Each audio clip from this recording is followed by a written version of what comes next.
Oh, we're live. Do, do, do, do, do, do, do. What will be? Hello, folks. Jordan Sheridan, live on Monday. What is today? August 23rd, 2021. Lot to do, lot to do. I'm going to wait for more people to trickle in here. Hope everybody's had a nice weekend. Hope everybody's staying safe. Uh, as coronavirus unfortunately continues raging. We've got a very good show for you today. Uh, and we're going to cover things I think that very few are covering, which isn't surprising. I believe we're going to have a guest joining us in just a minute or two. So that's exciting. So smash that like button. More people that press the like button, the more people that will see this very live stream. Share this live stream. The more people that do that, the more people that will see. And let's get this out to as many people as possible. Hold on. So I've been very busy all day with behind the scenes stuff. Grown to be, oh, yes, I did shave. I did shave, I think for the first time in 5, 6 years. It was actually an accident. I got a new razor and I was going to shave just how I normally do, which is leave some stubble. But then I switched one blade for another. And when I shaved it, I realized, oh, this is like shaving everything. So it does accentuate my double chin a bit, but that's okay. That's okay. So we're going to have a special guest in a minute, but I wanted to make a little direct pledge to you guys. So I'm just going to wait till we get a couple more viewers in, and then we'll join. Then we'll go right to our guest, who is live from Chicago, a local activist as well as a local committee person for Chicago's 40th ward. So talking about Rahm Emanuel, sure, we could just, as progressives rant and rave that Joe Biden is appointing essentially a sociopath who covered up the murder of a 17-year-old black man or black teenager in Chicago. But there's a lot more terrible things that Rahm Emanuel did in Chicago that might not get as much attention. So I wanted to have somebody from Chicago who can tell you about that. But before we do that, if you're not on our email list, I did send out an email. And remember, smash that like button. We got 100 people watching. Let's get it out to more people. I did send out an email a little bit earlier. So check your email. I will talk about it a little bit more after our guest. I do not, I very rarely actually send an email where I'm directly asking you to support us. People get enough emails with people asking them for money. Obviously, we promote, and ask you to support us during the live streams. But I don't often. Oh wow! Breaking news: Proud Boys leader Enrique Tarrio sentenced to 5 months in jail. Well, brush off the shoulder a little bit. I could say our coverage contributed to Mr. Tarrio being thrown in jail. He should be in jail for longer than 5 months. This was the leader of the Proud Boys. He was engaged in everything before January 6th. He was engaged in inciting violence before January 6th, on January 6th, after January 6th. And then he kind of had an evolution where he figured, oh, shit, we were just hoodwinked by Trump for 5 years. So then he became anti-Trump. But breaking news, he is going to jail for 5 months. And if you watched our coverage, and particularly Jen's coverage in interviewing him, as well as John Farina, who was on the ground for us on January 6th, freelance video journalist John Farina, getting that historic footage. I would say part of the reason Enrique, as well as other Proud Boys, are facing charges is because of our footage that other people did not have. So that's another reason to support us. But I'll talk a little bit more about why I sent you that email asking for financial support. Check, if you haven't read the email, check your spam. You should have gotten it if you are if you're on our email list. We also sent it as a GoFundMe update, and we also sent it to patrons. So without further ado, I wanted to bring on, let me just add her here. I wanted to bring on Um, hold on one second. Anna Lopez Alcantar. I hope I pronounced that right. Anna, Yeah, you're a you 40. did. Oh, great. You're a 40th Ward Democratic Deputy Committee person right there in Chicago. Obviously, Chicago is broken up into many, many different wards. So you are a deputy committee person. And I just did a call out on Twitter saying I'd love to have an activist on today because obviously people know kind of from around the country know Rahm Emanuel for being Obama's chief of staff, a hardcore neoliberal, hardcore friend of the banks. He worked in banking after he left the mayoral office, obviously covering up uh, the murder of Laquan McDonald, making sure that footage didn't get out before his reelection. But for people in Chicago, they know there's a lot of other terrible things that Rahm Emanuel did that really disproportionately harmed Black people, Latinos, working class people.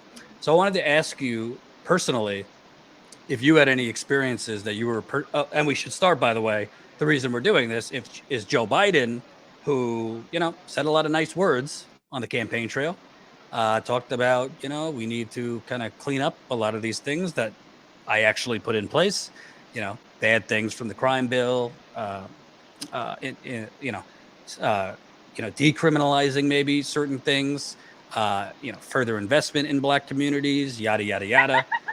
But it seems that his choice of Rahm Emanuel to be an ambassador to Japan or an ambassador to anything.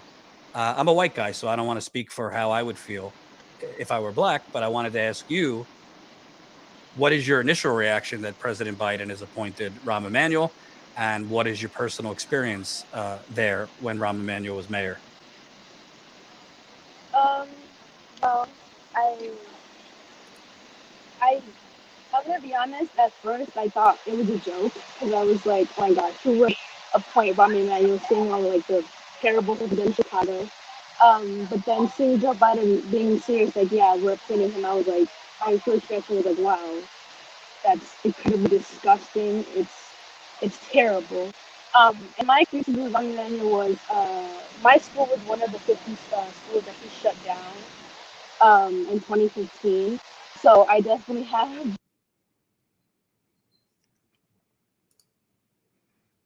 All right. I think we lost her audio, and her audio is bad. So I'll just message her real quick. Your audio was bad, almost like there was a waterfall or something. Gotta love live internet. Behind you, if you can walk away from whatever that noise is. Also, was hard to hear you. Not sure if because you only had one earbud in. All right, so hopefully we could get her back with better audio. I just told her to fix her audio. But before we get her back, uh, Colin, if you can, since we have it, and hopefully she'll be able to come back, OG status coors. Remember, I went to Chicago, I believe, in the summer of 2019. I was with Ty, who was with us at the time. And we went there. It wasn't, not because there was a major story with like a George Floyd type of thing, but because between the out of control violence, which is not, unlike Bill O'Reilly said, was not because of like, Black people not having strong families at home and yada, yada, yada. Um, we went there to cover Rahm Emanuel's corruption and many other things. So, Colin, if you can play, we did a roundtable with activists there. This was while Rahm Emanuel was still mayor. If you could, no, not this one, Colin, the other one. If you can play, I asked activists, what is Rahm Emanuel doing for you, and particularly Black people? Here's what they said. From this mayoral administration. We haven't been seeing anything for the past 7 years, and I don't think we'll see anything in the near future. Rom politics is not for African American poor people. That's not his focus. That never has been his focus, never will be his focus. And I think that's something that your viewers need to know, and we're adamant about. Rahm Emanuel does not care about poor black people in this city. And I think that his emphasis is to just focus on downtown and communities like that, Lakeview, Ravenswood, Edgewater, communities that are not suffering from poor schools. You know what I mean? I live in South Shore, and not only do we have poor schools there, but I've been in the food desert for 5 years. Not just me, but the 40,000 populace in my neighborhood. You understand? And he has him or the city council has just no motivation to try to get us out of these situations that we're living in. And it's not just police. It's just the livelihood of black people in this city is horrible, just period. From police, you could talk about the public housing authority here, the CHA. It's over 100,000 people on the waiting list. The surplus is somewhere in the hundreds of millions, right? But we have one of the biggest housing crises in the nation. You know what I'm saying? And there's so many different issues that we could focus on. The education system. We're going on our third or fourth superintendent or CEO of the Chicago. You know, 2 had to step down. 1 was indicted for federal corruption charges. The other one just had to step down because the inspector general said it was ethical violation. But each one was appointed by Rahm. You know what I'm saying? Each one was appointed by the mayor.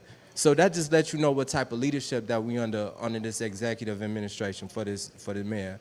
But we have to organize. It is some great leaders that are rising up, that want to try to throw their hat in the ring politically and make some noise. So we trying.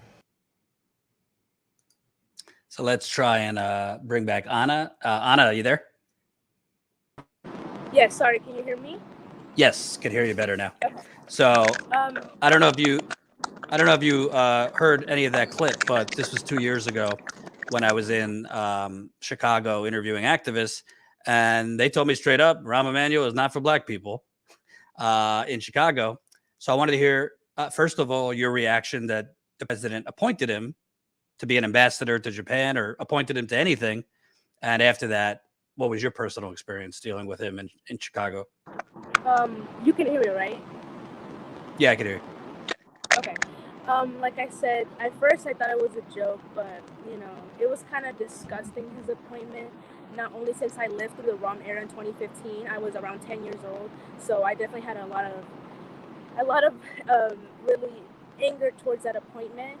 And like I told you, my school was one of the 50 schools that Rahm Emanuel shut down in 2015. So I have lots of experiences hearing not only my opinion, but from other young people who Rahm Emanuel closed down their schools. So And what's amazing to me, and like Jim Clyburn came out, Colin, if you could show this tweet, Jim Clyburn came out basically saying how great Rahm Emanuel is for, how his experience working with it was great. I support Biden's nomination of my former colleague, Rahm Emanuel, to be ambassador to Japan. I worked closely with him in Congress, and when he served as chief of staff to President Obama, he has the experience necessary to advance our country's strategic objectives. So, Anna, I mean, I don't know. Jim Clyburn, he obviously got involved in South Carolina. A lot of people think without him, Biden would have lost during the Democratic primary. But it's like, I'm a white person, so I don't want to pretend to understand. I don't really understand how black leaders in Congress or anywhere could come out in support of somebody who literally stopped footage, 16 shots of the police executing Laquan McDonald, just straight up stopped it from coming out before his reelection. Then when he came out, came up with this ridiculous excuse. How, I don't want to say anything inappropriate, but as a white guy, I'm just standing over here. How could a black leader be defending this man? Yeah, it's crazy. Like you said, that footage of him, the footage of Laquan McDonald was definitely very traumatic to me, seeing it as a really young kid. I just don't understand. I truly don't understand how our Senator Dick Durbin is willing to give his support for Rahm Emanuel. Not only because of him shutting down schools, but that video. You would think that our elected officials would have a heart and would side with the family of Laquan McDonald and not support Rahm Emanuel at all for any political positions. But I don't know how anybody truly supports Rahm Emanuel with all the disgusting things he's done in the city of Chicago as mayor. Mm-hmm. And you said your school was one of the 50 or so that were shut down while he was mayor. Is that right? Yes, that's right. So can you kind of talk about that? Like, what was his reason for shutting down those schools? What did they Um, replace those schools with better schools? I doubt it. I really don't know the reason, but my school was Lyman Trumbull. It's on Clark and Foster. And at first, it was going to be turned into a mall. A school that was made for children was going to be turned into a mall. Hope everybody lets that sink in. But luckily, we argued and said that this was a historical building, so now it's turned into a private school. And that's what it got turned into. So I'm glad that Rahm Emanuel's first choice was a mall and not, another school. But right. And can you kind of talk about also, because I've covered a lot. I mean, I've been to most like major American cities, and what I could tell you is, and yeah, I'm sorry about that clicking sound. It's on her end, but at least we could hear her voice. What is amazing to me is literally this man has basically poured like God knows how much, I think tens of millions of dollars, taxpayer money, by the way, into making like downtown Chicago a beautiful river with restaurants and bars and all these things around it. Meanwhile, he left the rest of Chicago to rot, not just education. You're talking food deserts throughout Chicago. You're talking lack of health care, closed down community centers, closed down YMCAs. Is it all his fault? No, this goes back way longer than Rahm Emanuel, but he certainly didn't do much for people outside of downtown Chicago because I've been to Chicago several times reporting. And after you get out of that downtown area where the river walk, I mean, it's not great. I mean, it's not great. These other communities. Yet you have James Clyburn and Biden acting like here's some guy of the people that's done some great work. Can you talk about the other harmful things that happened under him? Yeah, those were the two main things. And just in general, he never has ever listened to young people's opinions. I've never felt represented by him, not only because he's a white man, but I've never seen him reach out to any young people in the ward that I live, or just in any ward in general. And that's kind of disappointing, considering the fact that young people are all over the city of Chicago and have brilliant ideas, and he's just never listened to young people, and that's really disappointing. Right. And can you kind of also talk about, separate from Rahm Emanuel, like Lori Lightfoot was kind of built, the mayor now was kind of billed as like, I don't know, progressive, black woman, gay. From what I hear, she's basically Rahm Emanuel, just in a different gender.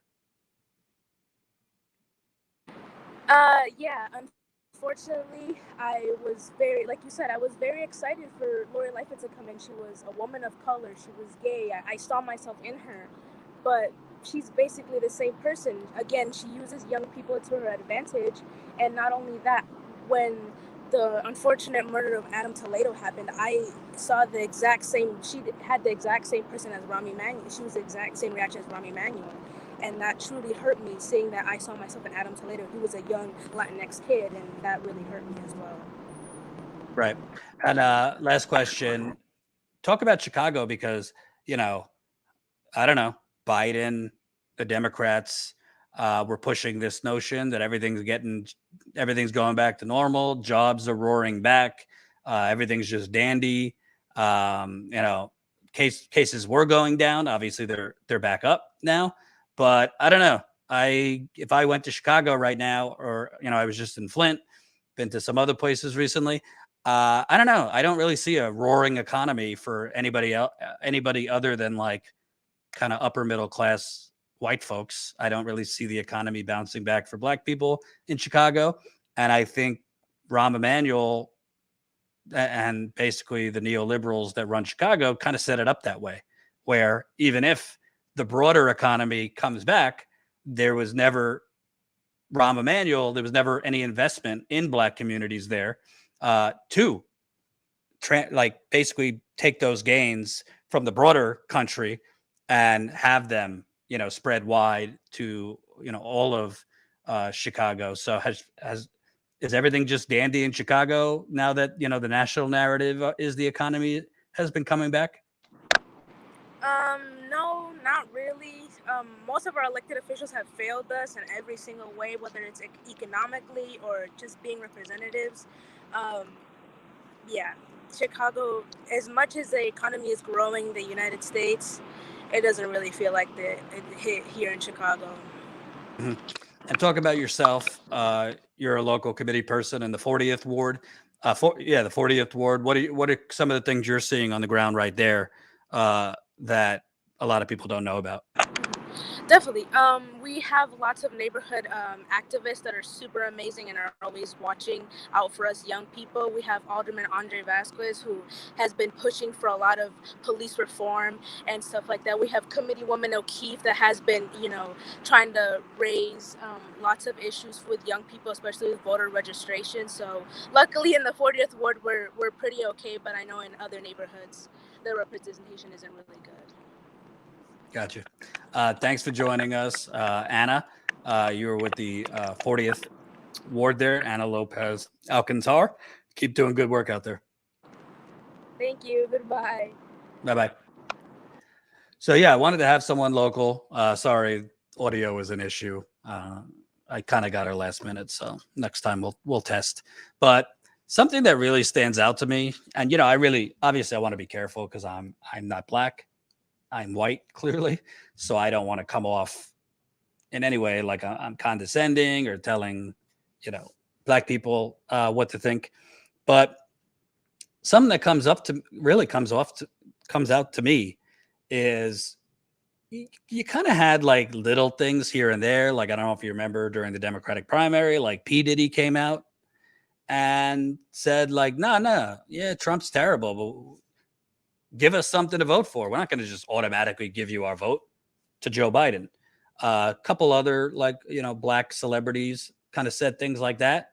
But by and large, Black voters kind of came through, particularly, contrary to like Joe Biden and like the political dinosaurs around him. He did not win the presidency because of like swing voters in, moderate white swing voters in, parts of Ohio and Michigan and Wisconsin. He won because compared to Hillary Clinton, you're not Black. No, I'm not. Actually, I do have Black heritage in my family, believe it or not. I'm not Black, but on my dad's side, we do have some Black family members, I believe, from Spain. I know that my younger brother Jared did like one of those DNA tests, and I think it said like 6 to 7% Black. We're not pulling an Elizabeth Warren here. Like, I am not Black, to be clear, but it was interesting that it did show up like some type of heritage. So, Ice Cube too. No, it was P. Diddy and Ice Cube. So again, I understand because I have not for 400 years have had my race murdered, kidnapped, raped, enslaved, and all these things. So obviously, Black people have not necessarily had the luxury of voting, thinking there could be a revolution or thinking they could have so much more because they've voted in reality out of survival in most cases, and who's going to do the least damage to them. So I think as white people and right progressives, we have to see that. For example, as I was saying in Nina Turner's race, even though she lost, it wouldn't really make sense for Nina Turner's supporters to knock on doors of Black voters in Cleveland and Akron. And, no, I'm not pulling a Warren. I'm not Black at all. I was just telling you it showed up on the test. I didn't put it on my college degree or my college application that I'm Black. No. But the point is, you wouldn't like knock on the door of Black voters, particularly older Black voters, being like, burn down the DNC, burn down Biden, fraud squad, because they would shut the door on you. They don't view things that way. They vote. They have voted out of convenience and out of survival with the Democratic Party. However, that doesn't mean that Democrats who get their vote, and their vote is why traditionally establishment Democrats win primaries, win the White House, that those politicians should be permitted to just slap black people in the face over and over and over and over again without any political repercussion. I don't think so. Again, being careful, because I sure don't want to come off like I'm telling black people what to do. Not at all. But like, how in the world could this president who, okay, Trump's out, so you can't say, well, he's better than Trump. Look how Trump was towards black people. Okay, but there's either outward racists who are just in your face racist, or there's more low key racists where, yeah, I'll appoint. I don't care if it's to Japan or the North Pole where Rahm Emanuel is being appointed, where we'll appoint him who covered up the murder of a black kid, 17 years old, so he can get reelected, shut down schools, mostly in black communities, de-invested in black communities, and diverted the money from black communities where the investment was supposed to be to basically build a beautiful river park around downtown Chicago so that they could bring in more yuppie white people to live there. By the way, there has been a significant flight of black people out of Chicago. So all of these things are slaps in the face. Why? Because he was the chief of staff to the first black president, who, by the way, just call it what it is, didn't do jack shit for black people, Obama. So I got to tell you something. Black Lives Matter, black voters, it ain't for me to tell you what to do. But I do hope at some point there is a penalty and a punishment, whether it be the Democratic Party. Obviously, the Republican Party is no friend to black people or Latinos or indigenous or anybody really, other than the donors. But I hope there is some punishment here where Joe Biden has to think twice before putting in a sociopath Wall Street servant who basically covered up the murder and the execution of a black kid for political reasons. And by the way, it's not just the Democrats. The media should pay a price. If I, as a journalist, a politician, if I was exposed for covering up the murder of anybody, but of a black teenager, do you think I would then get a contract on ABC News to be an analyst on their Sunday morning shows, to be an analyst during their presidential debate coverage? ABC hired this guy. So basically, it's like MSNBC rehabbing and giving makeovers to all of the warmongers. You probably would, Jared. My name's Jordan, but no, I wouldn't. To all of these warmongers, Bill Kristol, Nicole Wallace, David Frum, the list goes on, that they have rehabilitated into somehow like the resistance. The media rehabilitated Rahm Emanuel or acted like nothing had happened in which he should be shunned from society. So let me ask you a question. New York Governor Andrew Cuomo officially stepped down today, gave a little farewell address. I didn't watch it, but I'm sure it was a bunch of bullshit. But Andrew Cuomo has been essentially shunned from the Democratic Party, shunned from politics, disgraced, really, because he harassed women. In some cases, it seems like he assaulted women. Rightfully so, that he should be shunned and shamed. Why is it different for Rahm Emanuel, who, again, covered up the execution by his police department of a 17-year-old? Not shot 3-4 times, 16 times he was shot. Why does this guy get a pass, but Cuomo doesn't? I don't know. I think the Me Too movement is a good thing.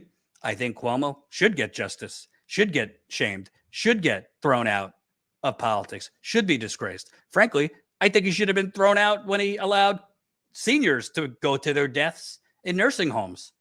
But that, David Sirota did amazing work on that. The Daily Poster exposed a lot of that then the corporate media, like 6 months later, finally picked up. But I don't know. It's just amazing to me that this man and his deplorable, in my view, criminal actions as mayor have just been papered over with no issue. It's just disgusting. And you know what? I do see there are protests lined up about this. People are going to try and stop Biden from doing this, but I got news for you. I don't hold out any hope that Biden's going to reverse his decision. But even if he did, honestly, too little, too late. The actual offense here is the fact that Biden would even think in the first place that this is acceptable. And this is why, again, white dude, not trying to condescend to black people at all.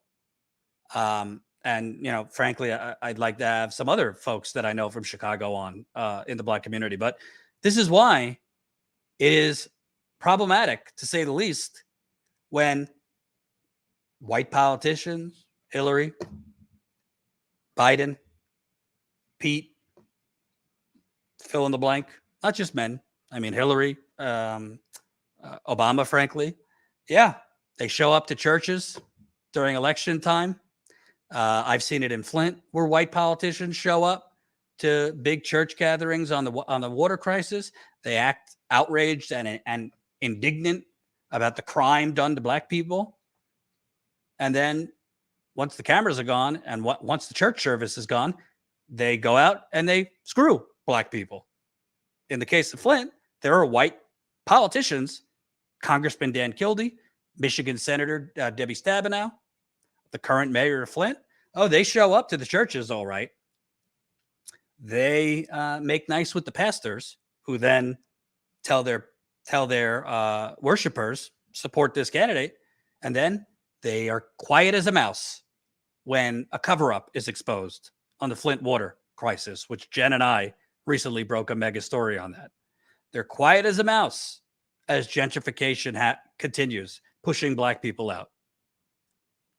Quiet as a mouse as schools are demolished for black people, mostly black people in those schools.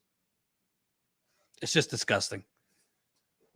I mean, just look at, by the way, that Pete Buttigieg, a little pissant, great that him and his husband are having a kid now. Wonderful.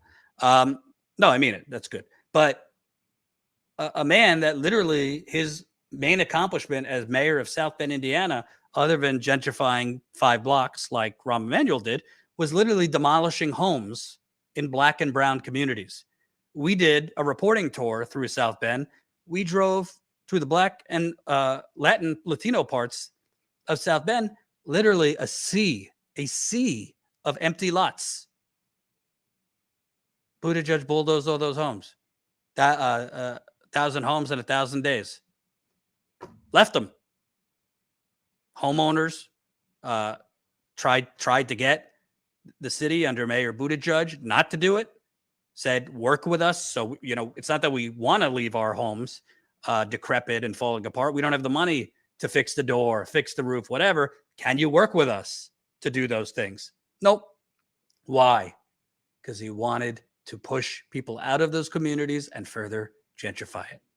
But again, Pete Buttigieg moving up the ladder in the Democratic Party there. He'll go to the churches when he inevitably runs for president in 2024 or 2028.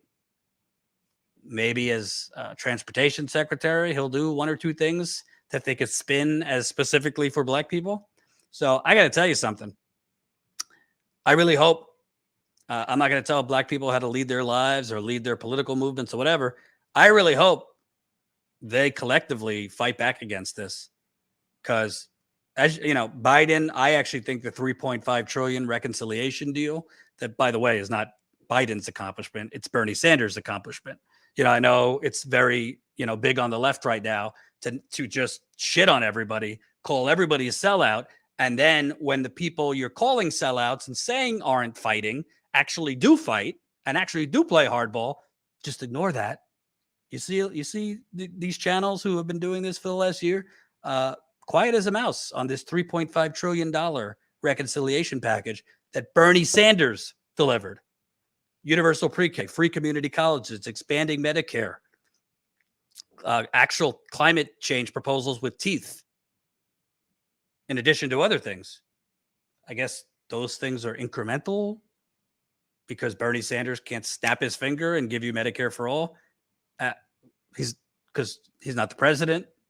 Progressives don't have majorities in Congress. But, you know, when he actually did play hardball and said, no, I'm not voting for this bipartisan infrastructure deal if not for the $6 trillion reconciliation package. Yeah, Bernie knew he wasn't getting $6 trillion, but because he put out such a big number, that's why he got $3.5 trillion in the first place, which, by the way, establishment senators like Tim Kaine have credited Bernie, saying we wouldn't be anywhere near $3.5 trillion if not for Bernie Sanders. But nope. We shit on him because he doesn't play hardball. Then when he does, we act like, not good enough. He didn't snap his fingers for get Medicare for all. Oh, Cory Bush sleeps out on the steps of the Capitol for 5 days, single-handedly stops millions of people from being evicted. Photo op. All premeditated. It was all a photo op, all predetermined. All the millions of people that aren't on the streets right now. Nope. Sell out. Fraud. Coward. Zach, Jordan, stop. Sorry, Zach. If you can't take a dose of reality, go somewhere else. I just have no tolerance anymore for these nihilists. I don't even want you to watch me, to tell you the truth. That might be bad marketing, but I don't. I mean, Jen and I actually do things. We actually leave our studios. We cover things. We give the microphone to people. And I just don't have tolerance for these people that are so disingenuous. Like, what is their strategy other than ranting and raving and bitching? Do they think they're going to get Medicare for all or a Green New Deal or any of these things by just doing nonstop hamster wheel clickbait bullshit on YouTube? I have zero principles, mate. Okay. That's fine. My principles is telling you the truth. And the truth is, there's a lot of people on the left right now. A lot of people on the left right now that seem very focused on pointing out the terrible, pointing out who's a fraud and a sellout and a coward, but conveniently don't seem to recognize when actual good things happen. Maybe because it doesn't fit their narrative. But getting back to Emanuel and the Democratic Party, what's amazing to me about this is, you know, I don't see the cycle breaking. Biden could appoint Emanuel. Biden, he could appoint much worse than Emanuel in terms of black people. And it seems to me that black voters will just keep voting for Joe Biden or Kamala Harris in 2024 or whoever it is. And the media will somehow just bury all the terrible things he did. And it's not just about Rahm Emanuel. I mean, Biden in the COVID economic package and all these things, I don't see any specific programs to help the black communities and the brown communities that have been disproportionately harmed by COVID. You look in New York, the Bronx was hit the hardest by COVID. You look in many other cities, it was not that white people weren't affected, but it was these black communities that had less access to healthcare, were more susceptible and vulnerable health-wise. I don't see Joe Biden doing anything specific for those communities. Building back better, seems to me, for the people who were doing okay before the pandemic. Jordan, I love you, but it's so obvious Bernie is a cuck to Biden now. Hey, Roger, let me ask you, if you just toss out the cute names like cuck, do you think a $3.5 trillion reconciliation package, which is literally the most, and this isn't just to you, I'm just talking to the whole viewership. Put aside names, what other hosts tell you, just how you would naturally think about something. Do you think the largest social spending package in modern American history There's never been a bigger spending package than this for actual good things. There's been bigger spending packages to bail out banks and such. Do you think that's a bad thing? I'm not talking about incrementalism. Like, if you think universal pre-K is incrementalism, if you think free community college is incrementalism, no, it should be free public college. No, we should have Medicare for all. But like, you also have to, you can't literally throw the baby out with the bathwater, shit on anything good that happens when we don't actually have the White House right now. We don't have Congress. If AOC and the squad all they could do, and I think I have been clear, I think they have folded like a cheap tent. I've been very critical of AOC and Bernie at times. All they can do is block legislation. They literally cannot give you Medicare for all. And anyone telling you they can is lying. It's going to take a lot more than the squad or even Bernie. If Bernie was president right now, he could not give you Medicare for all. Legitimately. He could do certain things through executive action. But as a congressional bill, Bernie doesn't fight for black people. So do you think that $3.5 trillion, I think he should have been for reparations, to be clear. But again, do you think that $3.5 trillion package that, again, without Bernie Sanders does not exist? Do you think expanding Medicare doesn't help black people? Do you think free community college doesn't help black people? Do you think universal pre-K doesn't help black people? Do you think climate change proposals with teeth do not help black people when it's black people? Well, it's all people, but particularly climate change has wreaked havoc in lower income black communities. I'm really asking you, because there's a lot of narratives out there and just manipulation and all these fucking bloviators on different channels who have never left their fucking studios, right? Basically radicalizing people. But I'm asking you, do you genuinely, if you step back for a second, I know it's not Medicare for all. I wish we could have Medicare for all today, but I also live in reality. If you don't have the presidency, if you don't have Congress, if you really have no organized left at all, right now we don't have an organized left. We have a game of Survivor on the internet with people burning each other down and canceling everybody. And you want to know who is organized? The Republicans are organized. The Democratic establishment is organized. You know, you just saw it in Cleveland and Akron. Meanwhile, everybody is having this circular firing squad on the internet. So yeah, I don't really give a shit if you agree with me or not. I don't really care if I'm triggering you. This is the truth. Sorry.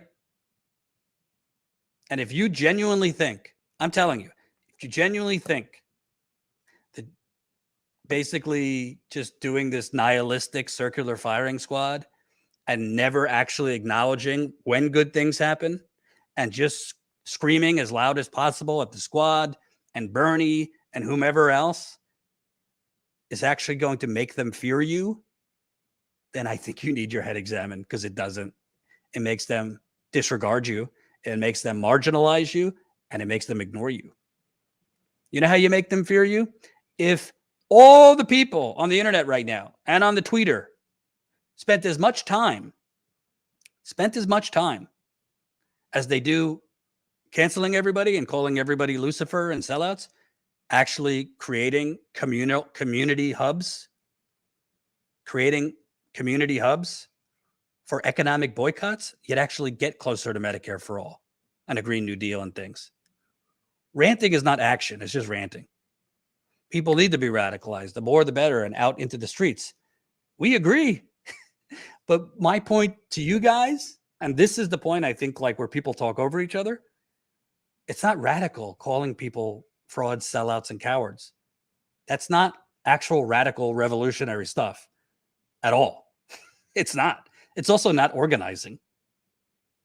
I know people don't like the word organizing, but just basically sitting, bitching about the politicians you think aren't doing enough, or bitching at YouTube hosts you think aren't hardcore enough, that's not radical. That's just clickbait nonsense. For example, I just covered a protest, I think 3 weeks ago outside AOC's office. It was great. I was all for it. People weren't like on the megaphone. Oh, burn down AOC's office. Oh, sellout, fraud. They were strategically calling for her to do more and saying, I will be with you if you do more. We see Sunrise Movement, all these groups doing on-the-ground protests. You know what? Wouldn't it be nice if, along with those protests on the street, those same groups were organizing economic protests? We have coming up in October a general strike, a one-day general strike. It's a great start. It's a great start. I wish it was more of it a day, but it's a start. My whole point, and it actually connects to Rahm Emanuel. Democrats thrive, and establishment Democrats thrive, and people like Rahm Emanuel thrive. They're on the same page. They're well organized. They don't get distracted. They get their ducks in a row when they have to. I give you Obama getting Pete and Amy to drop out at the last minute so that people could coalesce around Biden. They don't spend their time in these circular firing squads because it's not effective. So anyway, take it for what you want.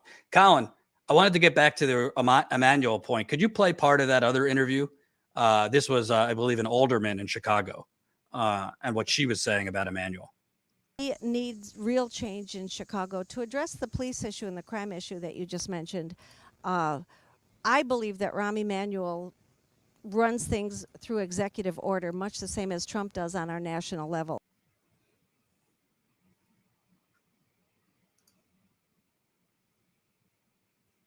Hello. All right. Our tech has been wonderful today. I don't know why we just lost Colin and the clip. Hopefully it'll come back. Hold on. Real change in Chicago body. They're not supposed to be making all these decisions at the top with the mayor and a couple guys in the back room, one of which is my alderman, who's the floor leader for the mayor. Why are they making all these decisions without the public? We pay enough taxes to have fully funded police. And I'm not saying police are the only answer, but I believe that our system is now cutting back everywhere to avoid paying pensions. I think they don't want to hire new people. Rahm said recently, we're hiring 100 new police officers, but he forgot to tell us that 600 just retired. So we have a constant issue here of bait and switch.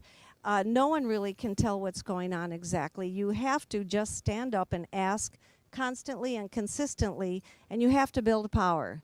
And I'm so admiring the Black Lives Matter movement and other movements and communities that are building power. This is how you take your city back. That's what we teach in public schools, which, by the way, is why many people want to defund public schools.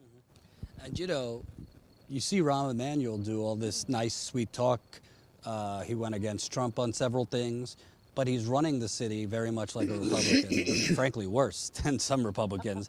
And essentially, you talk about schools being shut down. You can't get a public hearing about high lead levels found in hundreds of homes. Who knows if it's in the schools? I don't know if they're testing the schools. This is a Democrat. All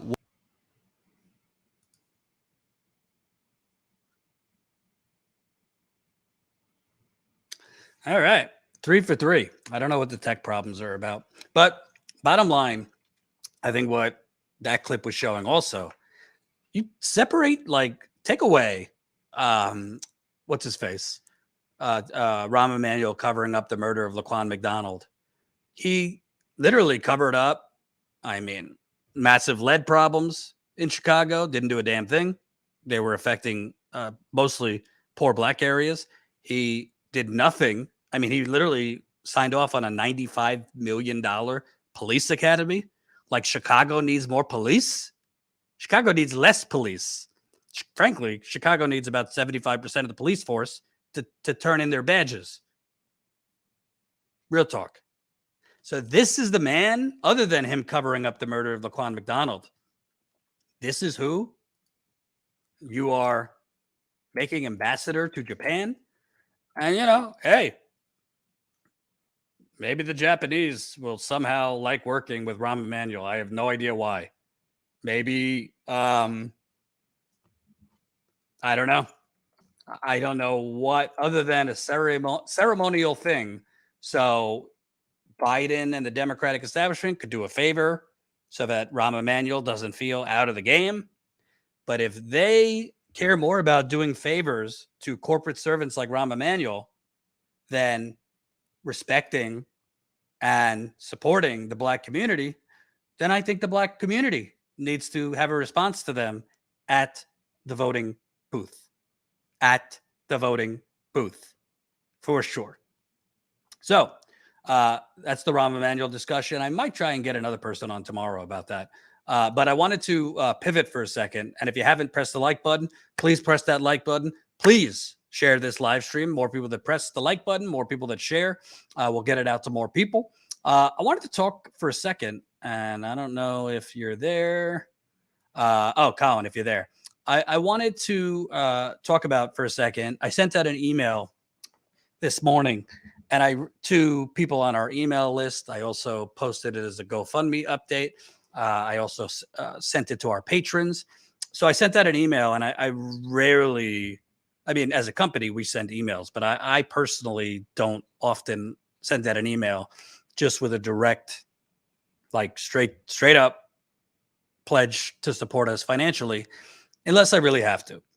And I just want to be straight, because there's a lot of people that ask for financial support where, what are you actually supporting? You know, like, what are they doing?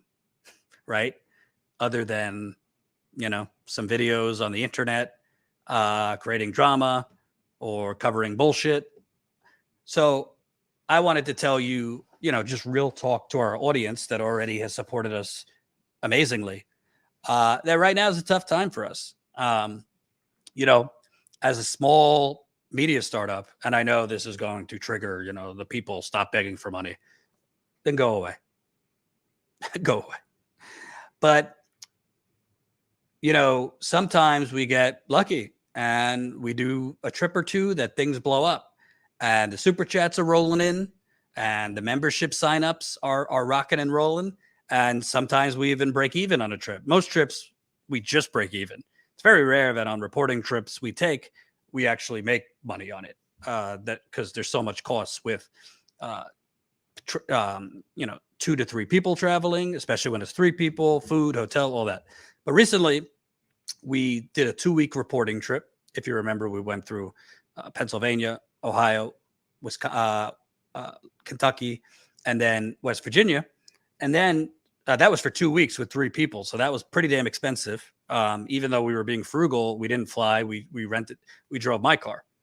Then we went to Cleveland and Akron to cover Nina Turner's election. And then even though, I mean, I've covered Flint more than anyone, so is Jen.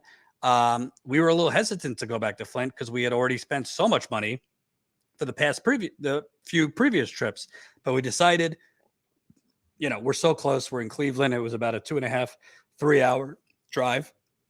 So we decided we got to go there because we just broke this major story. The media was burying it. We want to talk to the residents and get an update. We want to confront the media, which we did. Unfortunately, Jen, who's had really debilitating COVID-19 long haul, she doesn't actively have COVID, but she has had really horrible long haul symptoms. I actually have some long haul symptoms myself, flaring up right now. Definitely not to the degree of Jen. Jen's been public. I'm not saying anything she hasn't said, but she gets these flare-ups where she's extremely nauseous, dizzy, sometimes faint. The heat really gets to her more than you or I. And sometimes like can't get out of bed.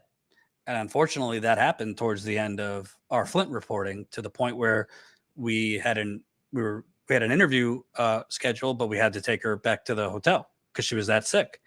And obviously, naturally, you fear with this surge of COVID that maybe she contracted COVID again. So when Colin and I left, I believe it was on a Saturday. I mean, I stayed as long as possible, but you know, Colin and I were already gone for 2 weeks. So when we left, and you know, we had gotten her medicine and food and all that to make sure she was set up, she had to stay for another 5 days. Because the doctor also told her you have to quarantine because she went to get tested for COVID again. So, you know, the extra cost of that 5 more nights of a hotel, the cost of Uber Eats because she couldn't go out. She was so sick to get food, the cost at Walgreens to pick up groceries and medicine. It really added up. We're not talking like an extra $200. We're talking like an extra $700 to $1,000. Then you add on, I'm just laying it out there for you so you know all the different costs. We got to try different things. So we tried for the first time to issue a press release because the media was, again, burying this bombshell Flint story. So Jen signed with this press release service where it would go to every national media outlet, every local media outlet, to Congress. You could track who opened it, who didn't. And it was expensive. It was all around $2,500. I am to blame too, because it would have been less, but I added so many words to it, it went up. But that was $2,500. To a certain extent, it worked because we were able to use that press release as part of confronting the local politicians there and the local media. And we're following up with news outlets that we sent it to. But it was $2,500. That's a lot for a media company with no corporate funding. And we're happy not to have corporate funding. On top of that, we're almost about to debut our new website, which has cost us $5,000, which we have to pay now. There's a ton of other costs. We got to pay our accountant now for taxes, our bookkeeper, obviously freelancers. So pay Tina for her great work. Obviously myself, Jen, Colin. There's just been a ton of costs, some unexpected, like Jen having to stay there extra, almost a week longer, which, if it were me, we'd do the same thing. And obviously the company would cover it. To things you just need to spend money on, like a new website, to things we tried. Yes, Chris, you have no idea how expensive it is to send a press release. I mean, if the press release was like 50 words, it would be a lot cheaper. But if you want to get out all the points, including all the major bombshells in the story, the fact that Congress has now reacted and is investigating, it came out to like 600, 700 words. So the more words, the more money. Jen could tell you. Jen also paid for an extra thing. I don't know how to explain it. That would help deliver the press release like more targeted. But it's $2,500. We're not spending money at the casino. This is all to like get our reporting out there. Well, our website right now is trash. We needed a new website. There's a lot of other costs, obviously the travel. You're talking a 2-week reporting tour through Pennsylvania, Ohio, Kentucky, West Virginia. That costs about $7,000 between 3 people. Cleveland for Nina Turner's election, coupled with Flint, you're talking another $4,000 to $5,000. So I sent that an email to basically and Colin, I don't know if you have the map where we could show you, to remind you of everywhere we have been and all the things we have done without corporate funding, without a fat cat funding us, without corporate sponsors. By the way, we had 2 opportunities for a corporate investor. We turned it down both times. I don't want to get into details, but we turned it down. And we weren't talking like $50,000. We were talking a lot more. And we turned it down. So, while the rest of the left, or whatever's left of the left, just bitches and complains online and throws food fights at each other and does clickbait, we have walked the walk. We have been out there handing the microphone back to the people. So at the end of the day, we need to make up some of this money. That's the reality. And we either do it by taking shortcuts and taking money where we shouldn't, and we just refuse to do that. We're not going to do that. We're never going to do it. Or we ask you for help.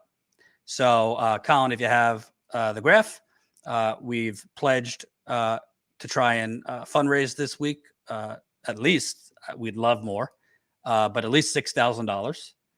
And after my email this morning, so far, we have fundraised $2,257. It might be a little bit more while I've been live. So after the email I sent this morning, we had some amazing GoFundMe contributions. Let me just read some of them to give you shout outs. Zachary, $20. Anonymous, $250. Andrew, $19. Robert, $20. Andrew, $20. Kelly, $50. Ed, $10. Anonymous, $10. Another anonymous, $25. Carolyn, $5. Anonymous, $50. Val, $50. Yasina, $20. Lisa, $25. Anonymous, $50. Another anonymous, $50. Anonymous, $10. Janice, $50. Chuck, $10. Jake, $5. Lynn, $15. Morgan, $18. Bren, $5. Jeffrey, $25. Ray, $10. Thomas, $50. Bertram, $5. Lee, $5. Alistair, $5. Anonymous, $20. Deborah Schechter, my aunt from Massachusetts, $50. Thank you, Aunt Debbie. Anonymous, $100. Anonymous, $50. Joan, $50. Lynn, $25. David, $35. Ronald, $25. Sean, $50. Guy, $10. Sally, $50. Michael, $10. Sandra, $20. Elena, $14. Frances, $20. I'm really straining my vocal cords, so I'm going to stop there. So that was just GoFundMe. We also raised a significant amount on PayPal. PayPal isn't public in terms of the donations. I'm not going to read them because I don't know if certain people would not want their names read. So I don't know, Colin, if you could put it back up, pretty damn good. In less than 24 hours for us. I'm not good at math, but I think that's almost halfway there of our goal with 4 more days. So frankly, I'm just being honest. If we raise $6,000 this week, that doesn't even, it will not fully, cancel out all the costs or at least us break even on all those costs, but at least it will help a little. I mean, I'm not going to put up a goal for $10,000 in a week during a pandemic. I don't want to shoot for the stars and ask too much. So that's why we set it for 6,000. If we raise more than that, even better. But I wanted to just personally tell you straight up, because I view status quo, that there's no veil, that there's no curtain, that you just get to see what's going on behind the scenes. Sometimes we're doing a lot better, and sometimes we need your help. And right now is one of those times we need your help. We're not interested in making any shortcuts or going to beg banks or fossil fuckers or big pharma or big real estate or Silicon Valley to help us. So if it's at all within your budget, GoFundMe, put the link right there. If it's at all within your budget, PayPal is also another option. That's in the email I sent out. Colin, if you could put it in the super chat, the link to the GoFundMe, the PayPal, if people would prefer PayPal. We also have a Cash App. And I'll also point out, folks, we're starting to deliver results. I give you, listen, this Flint story that we just broke, the media has buried it. We still got Congress to issue a statement. We still got Congress to open an investigation. Do I think they're actually going to do anything? Not sure. But at least we got them on the record investigating, and now we're going to pressure them, and we're going to follow up to make sure they're doing what they say they're going to do. And we have plans on how we're going to follow up that we could tell you about when Jen's here. So also, as I announced earlier, Enrique Tarrio of the Proud Boys, jail for 5 months. Now, does that change your life? No. Would he have been in jail if not for our reporting and John Farina, the freelance video journalist that captured that historic footage at the Capitol? Probably not. There's a whole lot of other loony Capitol January 6ers that probably would have got off without our footage, and John particularly, who shot it for us. So we are getting results. Governor Rick Snyder's top advisor was and right-hand man was charged with extortion, obstruction of justice, misconduct in office, and extortion, misconduct in office, obstruction of justice. I'm forgetting the last one, but another thing, in large part because of the story we broke for Vice last year, showing that he was making payoffs. He was offering payoffs to sick Flint residents. Several of his charges were related to misusing state funds as part of those payoffs. That was our reporting that the Attorney General's office then took to charge. I am told by several sources that Governor Snyder would not even have been charged with a misdemeanor, which is a slap in the face, by the way, to Flint. He should be charged with a lot more based on what we have found. If not for our reporting last year, he wouldn't have been charged with anything. And all of this came from you funding it. We can't afford on our own just to keep going back to Flint, Michigan and keeping it in the news. John, we paid him to be at the Capitol. We also paid him extensive bonuses for that footage. As I told John at the time, hey, if you were shooting this for CNN or the New York Times, they would have given you that attaboy and sent you on your way. They would not have given you, and we gave him quite a lot in bonuses, not just, by the way, for January 6th, for other reporting he did solo. If you remember, he was on the ground in Minneapolis for the Dante Wright protest, in North Carolina for the Andrew Braun protest. We gave him extra for that too. We didn't have to, but because it was the right thing to do. You funded that too. So we're not just asking you for money so that we could go out and play blackjack or eat at expensive dinners on the road. I think the most expensive dinner we've had recently was Outback Steakhouse. Thank you, Chris Garrett, a viewer who sent us a discount or whatever, a gift card. That was a fantastic dinner, by the way. So we put ourselves in danger for a lot of these stories. January 6th, it's not a safe situation. Jen, who went out to Portland and literally, what do you call it other than infiltrated a Proud Boys rally? You remember her American flags, whatever that was, smock that she wore? That's not a safe situation. For her, probably wouldn't have been for me either. You paid for that. It's dangerous.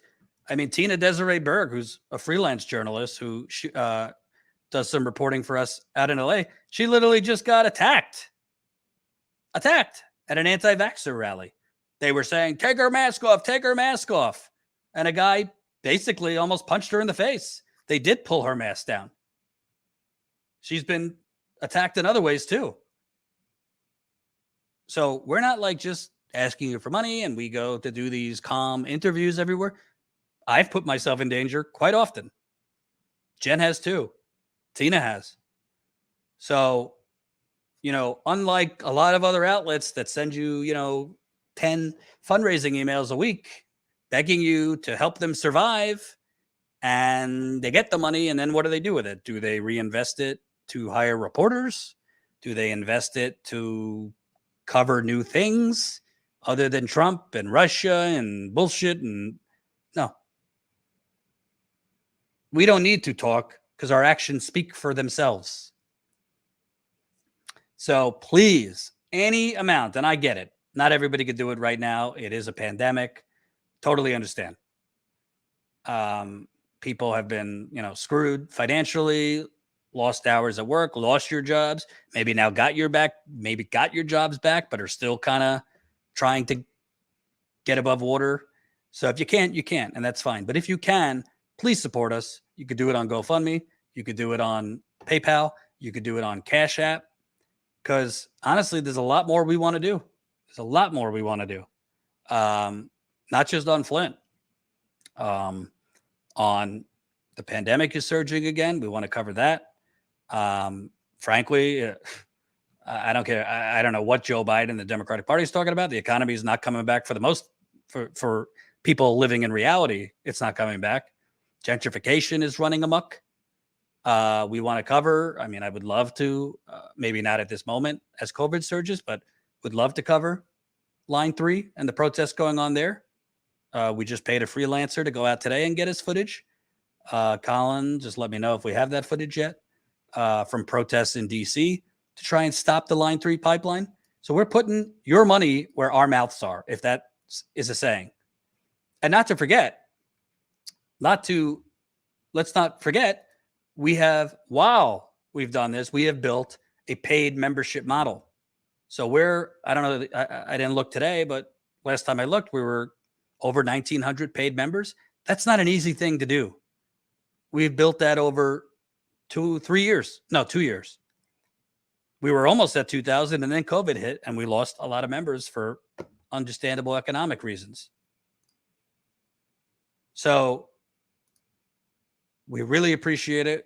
We're gonna be pushing this hard this week. We really want to raise at least $6,000. That's just a marker we put out that we thought was doable. I didn't want to put out something like $10,000 in a week because that's a big ask. But like I said, the new website alone, which not only do we need something that looks good, but it's going to help us grow having a viable website for a lot of specific reasons and a lot of logistical reasons that Jen could explain better. It's $5,000. Press release, 25 grand. 25 grand, 2,500, not 25 grand, 2,500. The extra cost of Jen having to stay in Flint that extra 5 days. I don't have it in front of me, but it was at least 600, $700 between food, medicine, the flight, not the flight, the extra nights of the hotel. We got an extension on our taxes. So the accountant we got to pay soon, the bookkeeper to keep, as a company, you need to have your books reconciled. There's just a lot of additional costs, paying the freelancers. So we really hope, there's a lot of people who say, stop begging for money. Well, if you want to invite us over in your backyard for tea and picking from your money tree in your backyard, we'd gladly stop asking for money. But again, we are not Kyle Kalinske. We are not Jimmy Dore. We are not Mike from the Humanist Report, David Dole, Crystal. We're not shitting on those people. But the reality is, it's apples and oranges. Our overhead is times 50 because we do something that very few others are doing. And that's give the microphone back to the people. That's go out on the ground and cover those issues. And I want to tell you something. It's not particularly been conducive to any of our health. You already know what Jen is dealing with. I'm not looking for pity, but I'm dealing with some issues right now related to COVID. And by the way, if you want to go to an easy way to donate, statuscoup.pub/help us. So that's right there on the page, statuscoup.pub/help us. So if you don't know, I had COVID pretty early on, I think April 2020. And after it kind of went away. And I thought I was one of the lucky ones that didn't really have any long lasting illness. And then in the winter 2020 into this year, I just started coughing like uncontrollably. And speaking of, I started coughing uncontrollably. I thought it was COVID at first. I tested, I didn't have it. And then I went to the doctor and they told me I had asthma. I never had asthma before COVID.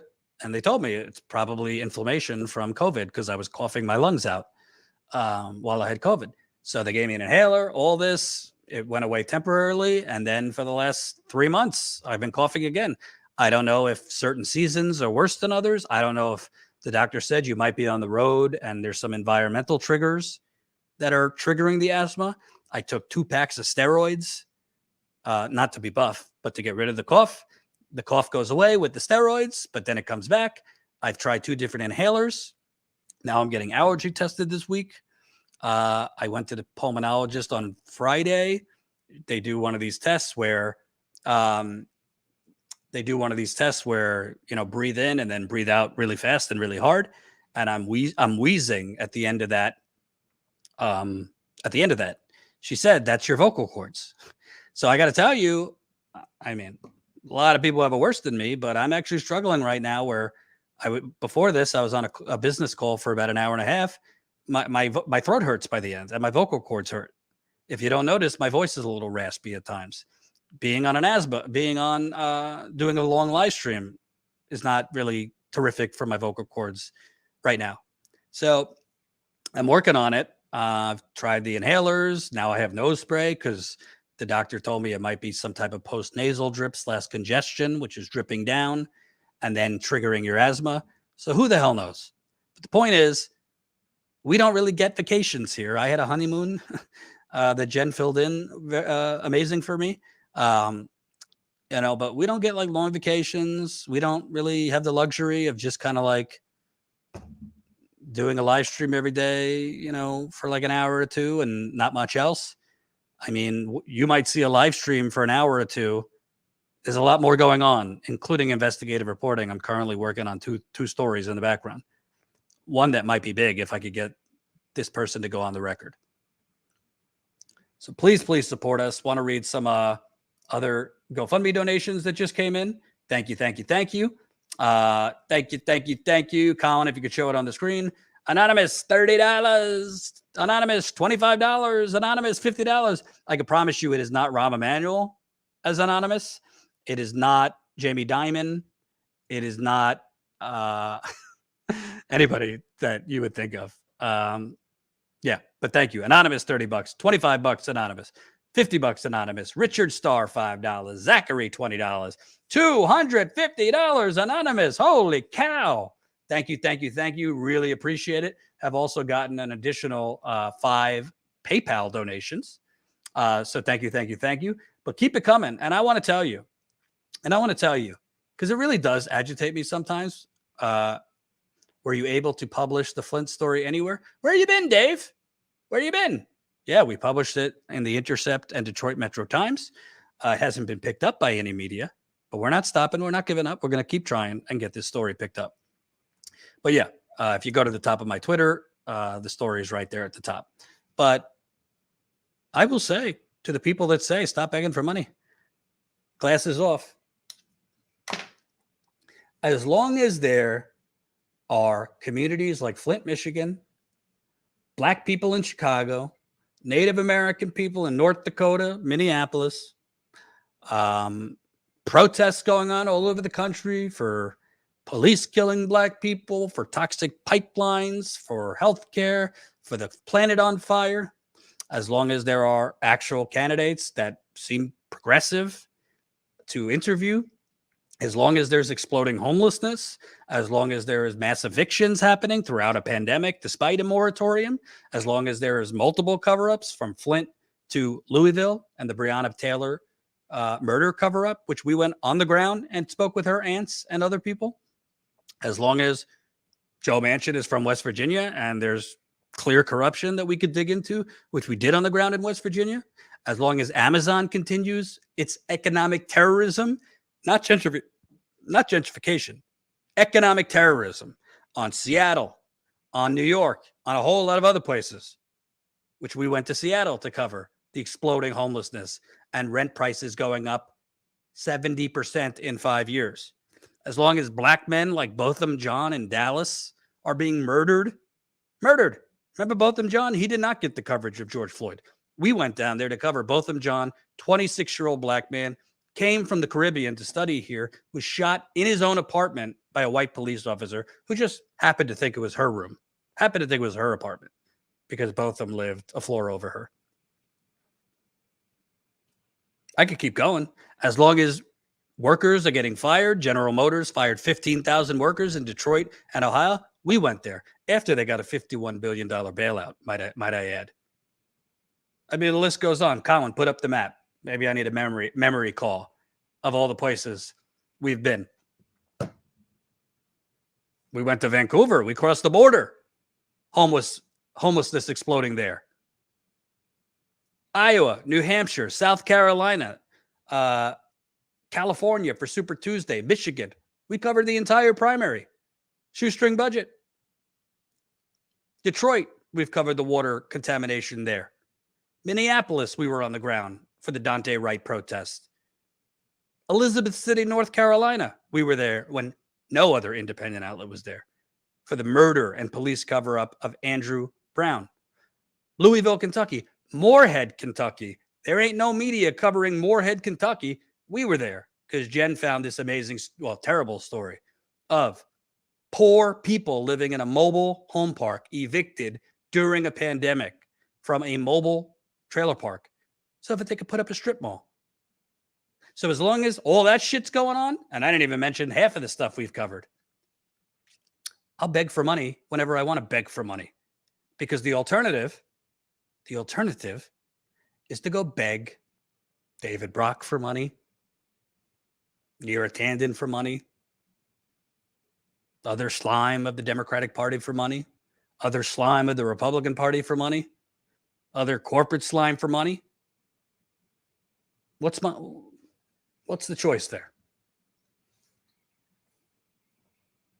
So, yeah, if I have to, I'm going to go to my viewers directly. I'm going to tell them the truth. I'm not going to sugarcoat it. We lost a little bit of money on these trips, some unexpected costs, some else. There's nothing shady going on here. We're not, buying ourselves luxury cars with your money. Trust me. As long as all those things that I just mentioned are going on, then we're going to continue grassroots on one end, trying to build our paid membership. If you're not a member, I hope you'll consider signing up. When we have to, doing fundraisers like GoFundMe and whatever else, PayPal, Cash App.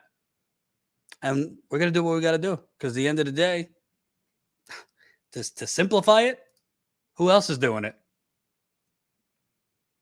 Katzenberg? No, we haven't gotten that offer. Not interested. Somebody's got to do it. Who else is doing it? Name the other independent outlets that have gone where we've gone, covered what we've covered, broken the stories we've broken. I mean, I love Democracy Now!, but let's just speak, reality is reality. They're not out there as much as we are. They're rarely out there anymore. I think Amy Goodman does great work, but that's the truth. There's other independent outlets claiming to be journalists. They're doing journalism about, other people's commentary. And this person bashes this person, bashes this person.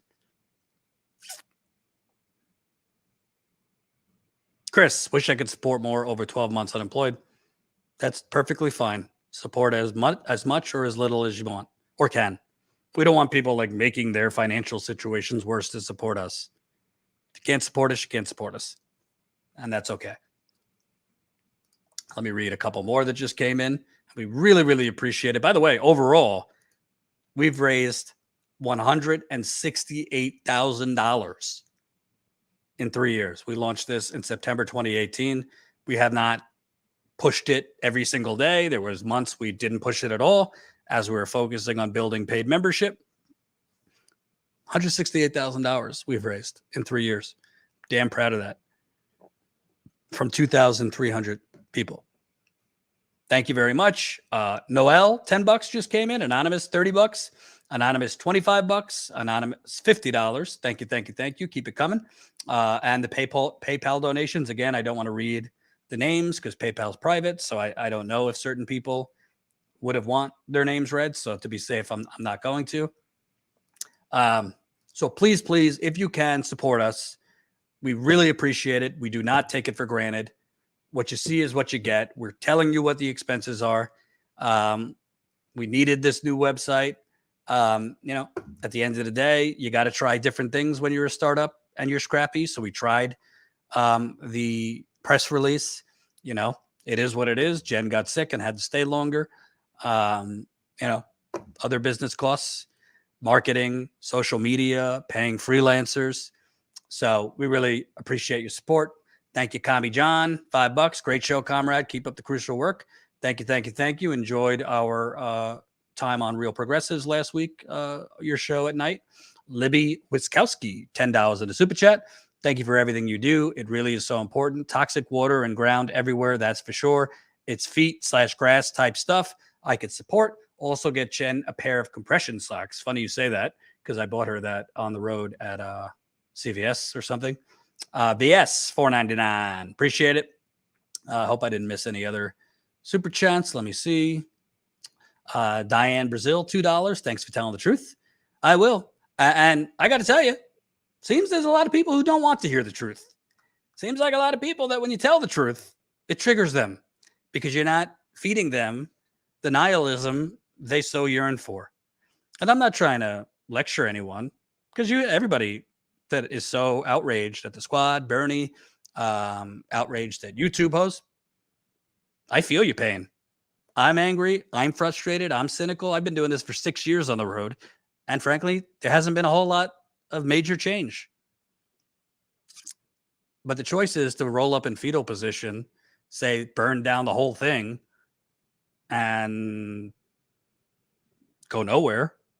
Because that's really what that is. I mean, if you genuinely think spending all your time like deciding who's pure and filtering out who's not the left and who really is the left, if you genuinely think that is getting you Medicare for all faster, or a Green New Deal, or saving the planet, or stopping black people from being executed, or stopping these pipelines, I got news for you. It's not. That doesn't mean don't criticize AOC or Bernie or the squad. Have at it. My whole point is, if all people are going to do is rant and rave and cancel everybody, but not actually do any organizing for anything, and I'm sorry, I'm sorry if I'm triggering you, but the truth is, third party is a long-term strategy. It just is. I'm not going to blow smoke up your ass. I've interviewed Nick Brana. We've covered MPP. It's not a short-term strategy to get you Medicare for all and all these things. That doesn't mean don't work towards a third party. If you want to work towards a third party with MPP, Green, whatever, do so. It doesn't even mean go register as a Democrat. Vote for whoever you want. Do whatever you want. But this idea that's crept into the left that everything's just one thing, it's black or white, zero sum. Not, oh, well, we could try and build a third party, but if there's a specific candidate who happens to be running as a Democrat, we could try to get that person elected. Hint, hint, Nina Turner. But this idea that, no, never vote if you're a Democrat again. It's only third party. Or this idea that I'm only going to focus on electoral politics and do nothing else. Hint, hint, general strike. Like, that is not how change is affected. It's often a multi-pronged strategy. You don't have to like the Democratic Party. I fucking hate the Democratic Party. But, at a certain point, you got to think, am I just ranting or do I have a strategy? Because I don't see really a strategy among people who have just decided to just call everyone a fraud and a sellout. And I'm sorry to tell you, forced to vote, I supported, but that isn't the strategy to get you Medicare for all. I supported it, but that's not like an overarching political strategy. To me, I think the left needs to stop fucking arguing and start organizing for an economic boycott. That doesn't mean totally check out on electoral politics and don't ever try and support a candidate who is progressive and might fight, God forbid, even if they have a D next to their name. By the way, structurally, right now, certain candidates can only run as a Democrat. I was talking to someone on Twitter who's like, it doesn't matter if Nina was going to lose by 50. She should have ran as an independent in Cleveland and lost by 50. How the fuck does that help? First of all, how does that help you build a third-party movement if you get crushed? I don't get that. Sure, the argument, well, it's got to be somebody who goes first. But so to make a point, you should have a candidate enter a race,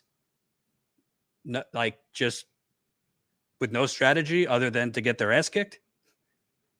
That doesn't make sense to me either. I say MPP or whatever, get those candidates on the ballot if you can, because that's a whole other topic, how to get these candidates on the ballot, because that's a whole corrupt system.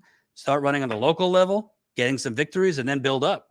Hey, if you can get an MPP candidate at a congressional level or a Senate level that actually has a shot to win or compete, even better. But this whole scorched earth, zero-sum game, I got news for you folks. Martin Luther King didn't get the civil rights bill or voting rights by saying, no, only these people marching with me. He built coalitions. He actually had to make concessions to Lyndon B. Johnson. And he wasn't ranting and raving that Lyndon B. Johnson is a fraud, sellout, coward, Lucifer. He bit his tongue and dealt with a racist white president. And he organized the masses. Sure, there was Malcolm X in the more radical wing. I'm not saying there's no room for radicals. There is. But at a certain point, I think people are confusing radical with ranting, because you're not making anybody fear you by just calling them sellouts and in this circular firing squad on the internet all day long. All, the never-ending videos. I mean, Jesus, what was it over the weekend? This whole fucking thing that Hassan of TYD bought a house. By the way, I don't even like Hassan. I didn't like him when I was there. But like, this is what people are spending time on? Because Hassan, who whatever, became a Twitch star, bought a nice house. Like, seriously? I'm not trying to condescend. I'm really trying to understand, what are people thinking? What bullshit are we wasting our time with? Like, just baffles me. Baffles. All right, folks, let me read a couple more that just came in. Really, really appreciate it. Thank you, Anonymous, $10. We got a couple more PayPal donations. So we will add it up and send out another email tomorrow to tell you how much we raised today. It looks like, I don't know what it will end up being at the end of the day, but when we started the live stream, we were already at 2,257. Pretty sure we've gained couple $100 during the live stream. So we might, by the end of today, almost be halfway there to the $6,000 goal. I don't want to move the goalpost, but would love to earn more than $6,000. So thank you to everyone who's donating. I really mean it. One of the least favorite things I do is send out emails personally written for me asking for money. But we got to do what we got to do. We don't take shortcuts, so we're going to do it the right way, which is calling the troops to support us. Thank you, Colin, behind the scenes. Be back tomorrow. GoFundMe. It's open 24/7. 24/7. So you could donate day and night. I think the minimum is $5. So that you have to donate $5. You can't donate like $1 for whatever reason. But PayPal, you could donate, I think, any amount. We really, really appreciate your support. We can't do this without you. And I will see you tomorrow. Peace out.